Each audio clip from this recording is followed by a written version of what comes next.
ये कहानी है 4 पत्नियों की। एक आदमी की 4 पत्नियां थी। वह अपनी चौथी पत्नी से सबसे ज़्यादा प्यार करता था और उसकी खूब देखभाल करता, उसको सबसे श्रेष्ठ देता। वह अपनी तीसरी खूबसूरत पत्नी से भी प्यार करता था और हमेशा उसे अपने मित्रों को दिखाना चाहता था। हालांकि उसे हमेशा डर था कि वह कभी भी किसी दूसरे इंसान के साथ भाग सकती है। वह अपनी दूसरी पत्नी से भी प्यार करता। जब भी उसे कोई परेशानी आती तो वो अपनी दूसरे नंबर की पत्नी के पास जाता और वो उसकी समस्या सुलझा देती। वह अपनी पहली पत्नी से प्यार नहीं करता था, जबकि पत्नी उससे बहुत गहरा प्यार करता था और उसकी खूब देखभाल करती। एक दिन वह बहुत बीमार पड़ गया और जानता था कि जल्द ही वो मर जाएगा। उसने अपने आप से कहा, मेरी 4 पत्नियां हैं, उनमें से एक को अपने साथ ले जाता हूँ। जब मैं मरूँ तो वह मरने में मेरा साथ दे। तब उसने चौथी पत्नी से कहा, अपने साथ आने को कहा तो वो बोली, नहीं, ऐसा तो हो ही नहीं सकता कि आप मरो और मैं उसके साथ मैं भी चलूँ। ये ऐसा नहीं हो सकता।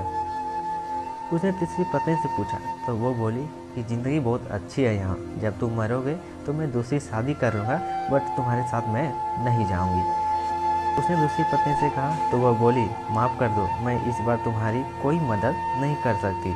ज़्यादा से ज़्यादा मैं तुम्हारे दफनाने तक तुम्हारे साथ रह सकती हूँ। अब तक उसका दिल बैठ सा गया था और वो ठंडा पड़ गया था। तब एक आवाज़ आई, मैं तुम्हारे साथ चलने को तैयार हूँ, तुम जहाँ जाओगे मैं तुम्हारे साथ चलूँगी। उस आदमी ने जब देखा तो उसकी पहली पत्नी थी, जो कि पहली पत्नी को वो प्यार थोड़ा सा भी नहीं करता था। वो बहुत बीमार सी हो गई थी।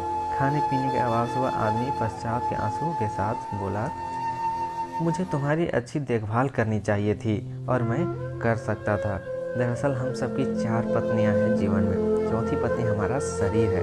हम चाहे जितना भी सज संवार लें, हम जब मरेंगे तो ये हमारा साथ छोड़ देगा। तीसरी पत्नी है हमारा धन, जो यही धरा का धरा रह जाएगा।